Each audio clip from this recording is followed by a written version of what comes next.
আমি বাংলাদেশের জাতীয় লেখক, কবি, লেখক, সঙ্গীতজ্ঞ এবং আরও অনেক কাজের সঙ্গে সোশ্যাল নেটওয়ার্কের সঙ্গে যুক্ত আছি এবং স্পেশালি সামাজিক কর্মী বলতে পারেন, এটা স্বাচ্ছন্দ্য বোধ করি।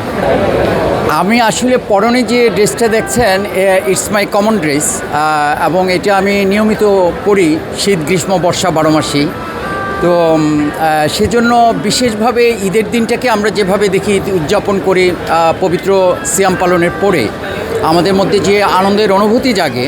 এটা হয়তো আমরা কাপড়, রং বেরঙের এবং আত্মীয়স্বজনের সঙ্গে একটা কমিউনিকেশন দিয়ে আমাদের সেই পবিত্র অনুভূতি এবং সিয়ামের মধ্য দিয়ে আমরা যে আল্লাহর সান্নিধ্য চাই, মা বাবার সান্নিধ্য চাই, এই সামগ্রিক মিলে যে আনন্দ আমাদের মধ্যে আসে,